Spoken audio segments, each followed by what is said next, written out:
Assalamualaikum warahmatullahi wabarakatuh. Waalaikumsalam.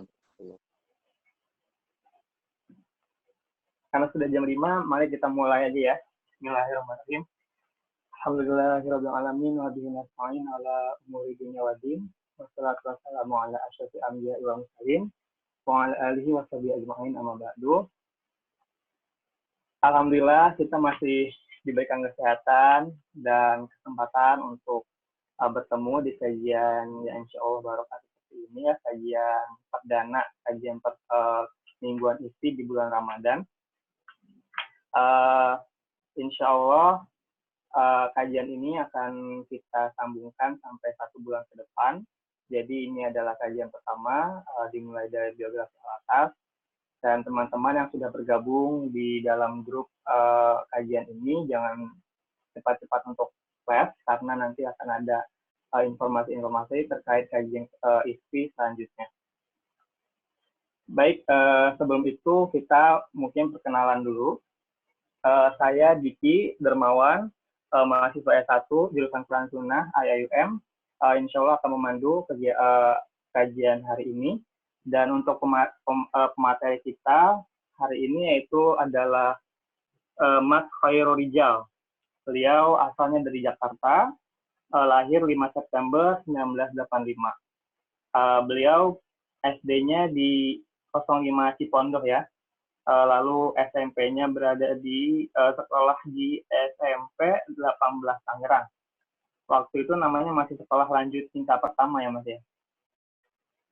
Lalu SMA-nya di SMU 7 Tangerang dan melanjutkan kuliahnya di program studi filsafat di UI Fakultas Ilmu Pengetahuan Budaya dan lanjut di tesis Center for Advanced Studies on Islam, Science and Civilization di UTM, dan sampai sekarang menjadi mahasiswa di tesis, mengambil doktoral di tempat di tesis ini. Nah, jadi kepada Mas Khairul Rijal kami persilakan untuk membawakan tema tentang biografi Sunan Atas. Oke, bisa terdengar ya di sini ya, Diki? Iya, terdengar Mas. Ya, jelas ya. Oke. Oke, bismillahirrahmanirrahim. Assalamualaikum warahmatullahi wabarakatuh. Waalaikumsalam. Rabbil alamin. Allahumma sholli ala Muhammad wa ala alihi washabihi ajmain. Pertama-tama terima kasih atas undangan gitu ya. Untuk berbagi sedikit banyak gitu ya tentang Prof. Al-Atas dari hasil bacaan, kemudian dari pengalaman saya bersama tesis gitu. Ini juga sambil ngabuburit ya, Iya, saya ngabuburit. Sambil nunggu buka, tapi gitu ya, karena kita menikmati hidangan intelektual lah, sebutlah begitu. Oke, bismillahirrahmanirrahim. Pada dasarnya yang diminta kepada saya itu ada memang tajuknya atau judulnya adalah biografi Al-Atas, dan di dalamnya kita akan membahas kurang lebihnya tentang latar belakang beliau, latar belakang keluarga, kehidupan, kemudian latar belakang pendidikan beliau, dan kemudian ada sedikit juga sejarah tentang pembangunan ISTEK dan kaitannya juga dengan tesis. Ya, dan terakhir diminta untuk membahas kaitannya Prof. Al-Atas menjadi juru kunci pemikiran Al-Ghazali, yaitu setidaknya 4 poin yang kita akan coba bincangkan. Sebenarnya penulisan biografi Prof. Al-Atas ini, kalau antum ingin membaca lebih lanjut dan lebih rinci gitu ya, karena kita hanya punya waktu yang relatif terbatas, bisa mencari buku Prof. Wan Muhammad Nurwan Daud yang judulnya Educational Philosophy and Practice of Ustadz Muhammad Naqib Al-Atas gitu ya. Dan itu sudah diterjemahkan ke dalam bahasa Indonesia, diterbitkan oleh Mizan tahun 98, tapi memang tidak, sampai sekarang belum ada penerbitan ulang gitu ya. Itu diterjemahkan oleh Dr. Hamid dan kawan-kawan.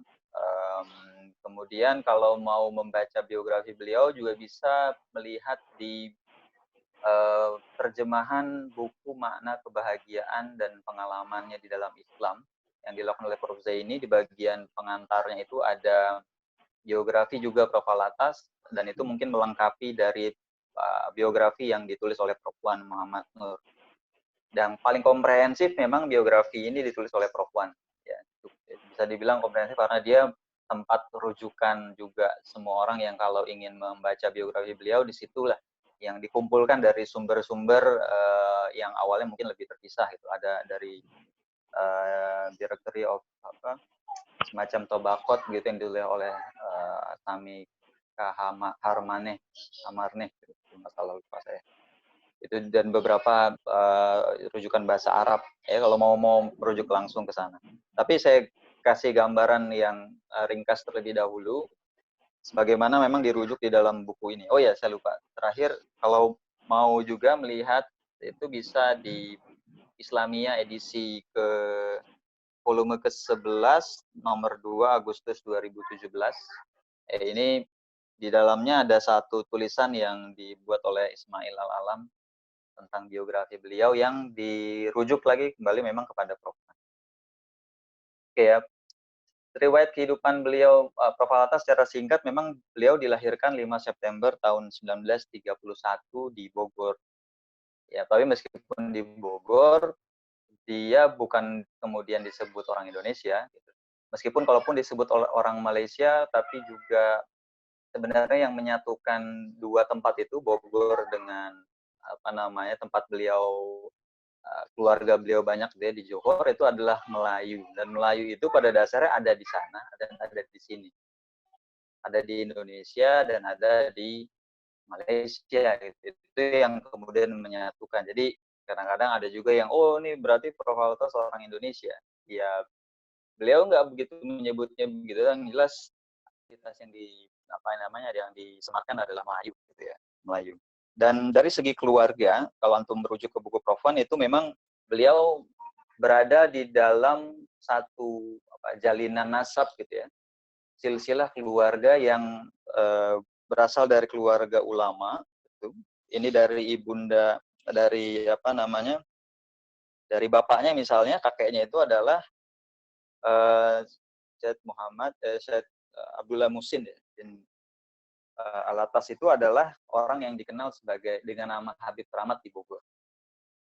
Ini adalah seorang Habib yang cukup terkenal juga, bahkan salah satu buku beliau itu didedikasikan untuk kakeknya itu, kalau nggak salah Mysticism of Zamzam Fansuri.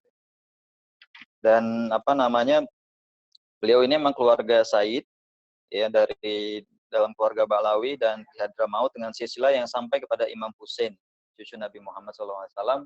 Dan ini ditunjukkan kepada Prof. Wan. Prof. Al-Atas menunjukkan bukti silsilah tersebut yang jelas biasanya sudah terverifikasi. Salah satu tempat verifikasinya ada di Jakarta.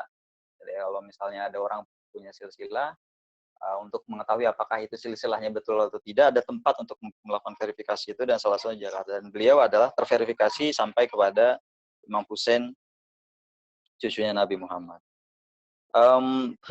Kemudian di antara leluhur beliau ada yang menjadi wali dan ulama, gitu ya. Salah satu di antara mereka adalah Syed Muhammad Al-Aidarus, ini dari pihak ibunya. Guru dan pembimbing ruhani Syekh Abu Hafiz Umar bin Syaiban dari Hadramaut yang mengantarkan Nuruddin Araniri. Jadi Nuruddin Araniri kita kenal, dan itu ada kaitannya dengan keluarganya Prof. Al-Atas itu dari jalur ini, dari jalur ibunya. Kemudian ibundanya Prof. Al-Atas ini, Syarifah Raguan Al-Aidarus, ini berasal dari Bogor, Jawa Barat, dan merupakan keturunan Ningrat Sunda di Tukapura. Menariknya adalah sebenarnya Prof. Al-Atas itu bisa bahasa Sunda. Ya, bahkan yang saya dengar itu beliau masih berbahasa Sunda itu dengan kakaknya, abangnya gitu ya, Syed Husain Al-Atas, seorang sosiolog, dan juga dengan anak-anaknya itu masih berbahasa Sunda. Jadi sebenarnya beliau bisa gitu. Pernah ada satu waktu ada teman dari Bandung datang ke Malaysia, ketemu gitu, kemudian pakai bahasa Sunda gitu, ngomong pakai bahasa Sunda, masih bisa bahasa Sunda. Kakeknya Prof. Al-Atas itu Syed Abdullah ibn Musin bin Muhammad Al-Atas adalah seorang wali yang pengaruhnya tidak hanya terasa di Indonesia tapi juga sampai ke negeri Arab. Jadi muridnya ada di Yordania gitu ya. Jadi ini memang terkenal gitu ya, kalau mungkin antum menggeluti atau menelusuri silsilah para habaib, beliau adalah salah satu tokoh yang penting di tanah Jawa gitu, di daerah Bogor. Dan Kiai Abdullah Muhsin ini punya murid-murid yang kalau antum mungkin pernah dengar, Kiai Haji Abdullah bin Nuh itu adalah murid dari kakeknya Prof. Alatas. Dan Kiai Haji Abdullah bin Nuh ini adalah seorang yang seringkali menerjemahkan karya-karya Imam Al-Ghazali ke bahasa Indonesia. Bahkan disebut Al-Ghazalinya Indonesia itu Kiai Haji Abdullah bin Nuh. Beliau adalah seorang sejarawan juga, dan itu memang ada kaitannya dengan gurunya beliau itu, karena Habib Keramat ini memang punya fokus juga terhadap sejarah. Jadi bahkan sejarah ini menjadi sesuatu yang disebutnya fardu ain gitu, khususnya untuk para ulama. Itu makanya murid beliau pun ada yang minat ke bidang sejarah. Kemudian dari neneknya juga ada yang bernama Ruqayyah Hanum. Ini adalah seorang wanita Turki berdarah aristokrat yang menikah dengan Ungku Abdul Majid, adik Sultan Abu Bakar Johor. Ya. Ini jadi memang beliau juga ada kaitan erat dengan keluarga kerajaan. Keluarga yang tadi ningrat di Sukapura, di Semenanjung itu kaitannya dengan keluarga Johor.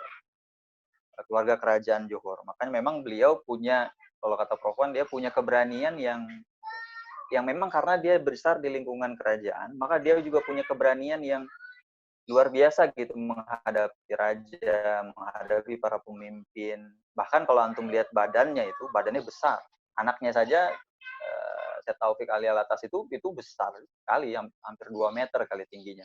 Besar badannya, tinggi, suaranya berat. Nah, itulah makanya maksudnya secara lingkungan keluarga itu pun itu mempengaruhi beliau, tapi bukan hanya dari fisik ya, tadi dari segi biologis, keturunan, tapi juga keluarga beliau tadi, Habab ini juga termasuk yang memberikan kontribusi pendidikan. Kakeknya itu dianggap memberikan banyak kontribusi gitu, banyak mendidik beliau ketika tinggal di Bogor. Makanya kalau kemudian kita saya pernah dengar langsung dari Prof. Alatas ketika ditanya, ini Prof. Alatas siapa gurunya sebenarnya? Kalau disebut gurunya, beliau kan pernah ke Barat gitu ya, belajar di Barat. Apakah itu disebut sebagai guru-gurunya? Beliau sebenarnya tidak persis menyebut bahwa mereka itu adalah guru-gurunya. Mungkin mentor iya kali ya. Maksudnya orang yang kemudian jadi jadi pembimbing penulisan, mengajarkan ini dan itu. Iya, tapi beliau mengatakan bahwa sudah sejak awal gitu ya, bekal itu sudah ada dari keluarga sebenarnya. Makanya ketika dia datang ke Barat, Prof. Alatas tidak terfikir bagaimana mengalami perasaan interior, bagaimana untuk nanti takut ada serangan kritik dan ini dan itu, tidak ada sama sekali. Bahkan dia berpikir untuk kalau antum baca di buku ini, salah satunya justru dia berdakwah. Ada beberapa orang sudah jumlahnya saya tidak tahu persis, tapi ada beberapa orang sudah diislamkan oleh beliau dalam proses pendidikan itu. Jadi memang tidak ada pengalaman perasaan inferior, selain memang dia berasal dari keluarga tadi raja, ringrat, kemudian dan dari segi itu beliau juga diuntungkan dengan adanya perpustakaan, fasilitas perpustakaan yang dimiliki oleh salah seorang paman yang bernama Ungku Abdul Aziz bin Ungku Abdul Majid tadi, yaitu adalah keponakan Sultan yang kelak menjadi kepala Menteri Johor modern yang ke-6. Nah, ini punya perpustakaan manuskrip Melayu yang bagus, dan di situ dia hidup di perpustakaan, membaca banyak sekali karya manuskrip, sehingga menurut Prof. Wan, penulisan beliau di dalam bukunya itu terpengaruh dengan gaya bahasa penulisan yang berada di dalam manuskrip, yang dari dalam manuskrip itu. Itu ya. Kemudian bapaknya Prof. Alatas ini adalah Syed Ali Alatas. Kemudian bapaknya lagi Syekh Abdullah Alatas, kakeknya. Jadi dari jurus kakeknya yang atasnya lagi adalah Habib Keramat tadi. Nah, kalau dari dari riwayat pendidikannya secara singkatnya gitu ya. Profalatas itu menurut Profan dia mendapatkan pendidikan yang sifatnya keagamaan itu dari keluarganya di Bogor. Ya, keluarganya di Bogor itu banyak pendidikan keagamaan. Sedangkan di keluarganya di Johor, Profalatas mendapatkan pendidikan dalam mengembangkan dasar-dasar bahasa, sastra, dan kebudayaan Melayu. Yalah karena keluarga kerajaan Melayu gitu ya, jadi tata krama, adat istiadat semua dipelajari dengan tahapan yang sampai yang halus, bukan hanya yang dipahami oleh masyarakat awam, tapi oleh masyarakat yang lebih apa namanya ya, lebih halus gitulah ya, sebutlah cita rasa terus kebudayaannya. Nah itu dua tempat penting Bogor dengan Johor gitu ya, bunyinya agak mirip belakangan. Nah pada usia 5 tahun Profaltas dikirim ke Johor untuk belajar di sekolah dasar Ngi Heng. Ini tahun 36 sampai 41. Ya di sana tinggal dengan pamannya.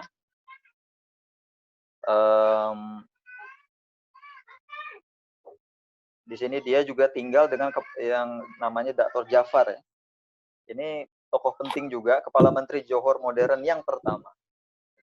Jadi sekolah sekolah dasar Ngi Heng itu tahun 3641 dia tinggal di rumah tokoh penting dalam sejarah Malaysia. Jadi kita bayangkan maksudnya itu lingkungannya itu begitu gitu ya. Lingkungannya bukan bukan main-main gitu. Maka dia juga mengerti keadaan politik, dia mengerti apa yang dibicarakan gitu. Bahkan kan kalau antum mungkin pernah dengar, Profalatas ini diminta untuk menggambar benderanya UMNO itu.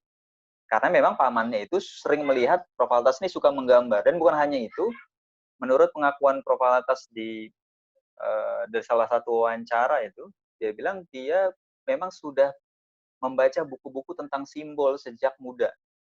Jadi apa makna lambang ini, apa makna lambang itu sudah sejak muda. Jadi simbolisme itu sudah dibaca sehingga ketika diminta untuk menggambar karena dia memang suka gambar, itu beliau membuatnya rancangannya itu draftnya akhirnya diterima. Gitu. Ada gambar keris, ada gambar yang mirip dengan bendera Indonesia sebenarnya, merah putih, kemudian keris ada bulat di tengah, kalau nggak salah. Itu kemampuan beliau itu, bahkan saya waktu itu pernah datang ke Masjid Habib Keramat di Bogor itu dengan beberapa teman, itu ketemu sama salah seorang pedagang yang rumahnya dekat dengan masjid. Itu dia emang cerita, oh ya kenal saya Nakib. Orang ini udah tua itu ya. Dia emang suka gambar, dia bagus gambar. Memang sudah dikenal gitu ya, bahwa beliau ini memang suka menggambar dan bagus menggambarnya gitu. Bahkan sejak di Bogor gitu. Dan ketika kemudian setelah menyelesaikan sekolah dasar di masa pendudukan Jepang, dia kembali ke Pulau Jawa untuk meneruskan pendidikannya di Madrasah Al-Urwatul Wusko di Sukabumi. Ya, kalau mungkin pernah ke Sukabumi, bisa mungkin cari-cari itu. Di tahun 41 sampai ke tahun 45 beliau belajar ke sana, dan lembaga itu lembaga pendidikan pesantren gitu ya, sebenarnya yang menggunakan bahasa Arab sebagai bahasa pengantar. Jadi belajar bahasa Arab banyak di situ. Gitu. Kemudian setelah Perang Dunia Kedua tahun 46, Profalatas akhirnya kembali lagi ke Johor untuk melanjutkan pendidikan tahap pendidikan selanjutnya. Jadi tadi SD, kemudian ke tahapan selanjutnya di Bukit Zahra School. Dan kemudian di English College tahun 46 sampai tahun 51. Nah, ini di sini dia tinggal di tempat pamannya yang banyak sekali perpustakaan. Gitu. Jadi kalau makanya tidak heran kalau kemudian Profalatas memperkaya ISTEK dengan buku-buku atau sumber-sumber atau perpustakaan yang berkualitas tinggi, karena seperti dalam penjelasan Profan, perpustakaan ini adalah satu magnet sebenarnya, satu daya tarik, baik itu buat peneliti dalam artian pelajar gitu ya, sumber-sumber otoritatif di sana semua berbagai bahasa, termasuk juga untuk dosen.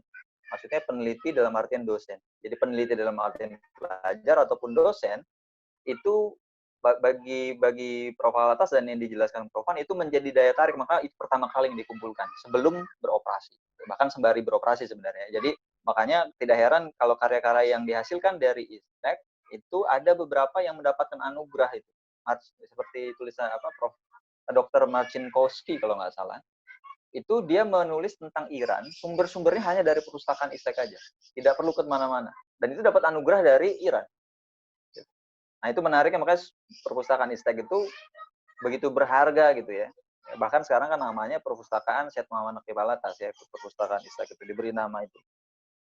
Maksudnya perpustakaan adalah satu tempat yang penting dan ini pernah dijalani oleh Prof. Alatas gitu ya. Hidup di sana gitu ya, membaca dan seterusnya. Dan apa namanya, kedekatan beliau pula di masa itu dengan keluarga para calon pemimpin bangsa Malaysia.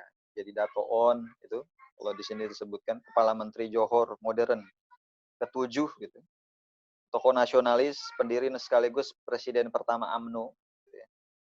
Jadi emang Dato' On ini sangat mengagumi Prof. Altas dari segi keseniannya dan ya tadi yang menggambar logo dan bahkan Prof. Altas sebenarnya diberikan anugerah juga oleh UMNO di beberapa tahun belakangan ini sebagai tokoh terbilang Melayu kalau nggak salah, sebagai tokoh yang penting di dalam ya perjalanan UMNO, tapi secara umum sebenarnya perjalanan sebutlah masyarakat Melayu. Kemudian ketika setelah menyelesaikan sekolah menengahnya tahun 51, Prof. Alatas akhirnya masuk ke dunia militer di Resimen Melayu sebagai kadet, sebagai tentara begitu ya. Dan kemudian dia mengikuti proses pendidikan di Eton Hall, ya, pendidikan militer pertama di Eton Hall di Inggris tahun 52 sampai 55. Nah, di Inggris ini beliau berusaha memahami aspek-aspek yang mempengaruhi semangat dan gaya hidup masyarakat Inggris. Jadi kalau kemudian kita ada yang bertanya bagaimana beliau bisa memahami Barat pada satu tahap, gitu. Karena memang dia juga punya ketertarikan untuk mengenal Barat. Gitu. Ketika ada kesempatan seperti dalam pendidikan militer ini, di Wales gitu ya, kemudian di Sandhurst juga. Prosesnya dan Eton Hall itu kalau menurut Prof. Zaini Usman adalah satu tempat pendidikan militer yang bergengsi tingkat dunia. Gitu. Jadi orang-orang yang keluar dari situ biasanya memang menjadi tokoh penting di tempatnya masing-masing, di negaranya masing-masing. Gitu ya. Bahkan kalau menurut Prof. Wan, ketika beliau masuk ke dalam dunia militer, ini sebenarnya saya udah sedikit ngasih keterangan tambahan gitu ya, nggak sesingkat yang riwayat singkat. Ya. Tapi ketika pengaruh pengalaman beliau masuk ke dunia militer itu ada pada kemampuan beliau untuk memahami sebutlah gitu ya hubungan kita atau konflik yang ada antara Barat dengan Islam. Makanya nggak heran kalau kemudian beliau juga menyebut ISTAK itu bangunannya itu sebagai macam fortress, sebagai benteng dalam konteks perang. Bahkan kalau antum pernah baca risalah untuk muslimin di bagian awal itu di beberapa halaman awal di setelah perenggan 1 ya, bukan di Prakata, itu disebutkan bahwa penting juga untuk memahami dari mana datangnya lawan, siapa kawan yang digunakan oleh lawan secara tidak sadar. Kita mesti memahami sebenarnya apa yang utamanya diserang dan seterusnya. Itu sebenarnya hasil juga dari pemahaman dia terhadap strategi militer. Jadi makanya menurut Prof. Wan, cara menganalisis strategis seperti ini, bahkan kalau antum pernah baca di risalah ada tuangannya adalah manifestasinya dia bilang strategi yang afdol zaman ini menurut beliau adalah menitik beratkan pada diri perseorangan, bukan masyarakat. Gitu. Masyarakat penting, tapi jauh lebih penting lagi individu, diri perseorangan. Itu istilah yang digunakan strategi. Jadi dan ini konteksnya itu adalah dia pernah dilatih sebagai seseorang yang di dunia militer. Gitu. Bahkan dia sebenarnya menurut kisah Prof. Wan pernah melawan komunis di zaman Malaysia ada perang gitu ya, itu masuk ke hutan gitu.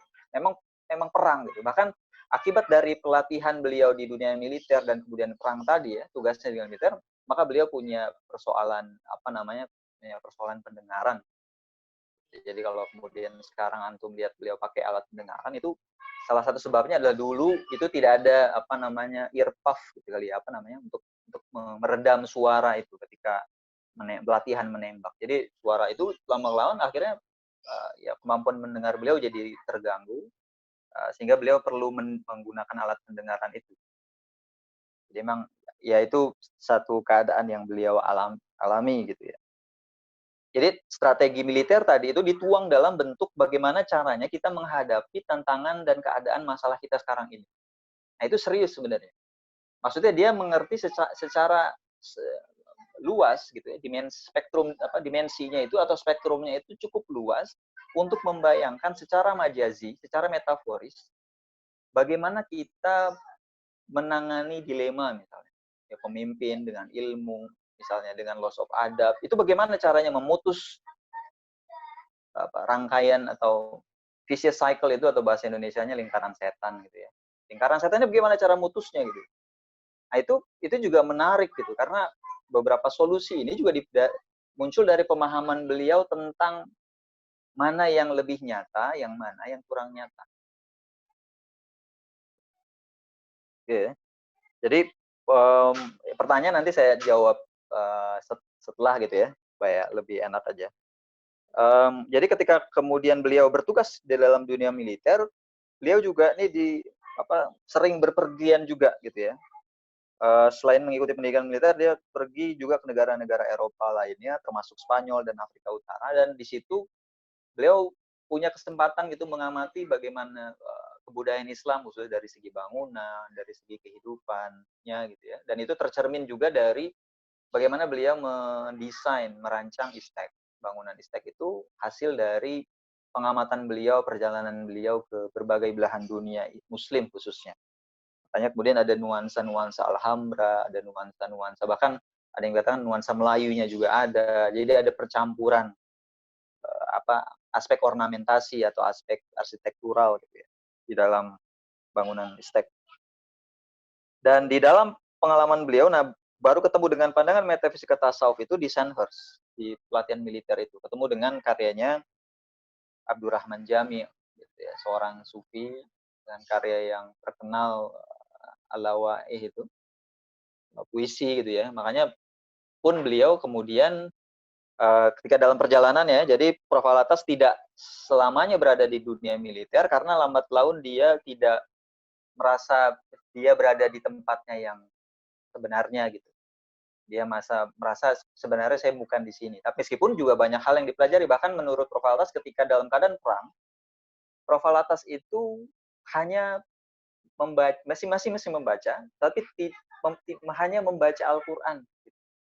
Jadi ketika perang itu beliau bawa Al-Quran, dan yang dibaca berulang-ulang, makanya keakraban beliau dengan Al-Quran itu maksudnya cukup serius gitu.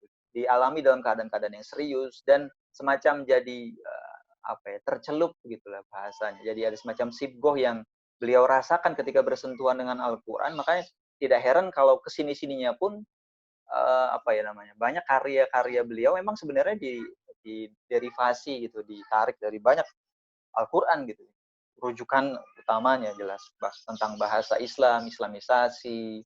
Itu Al-Quran menjadi sentral, jelas sekali.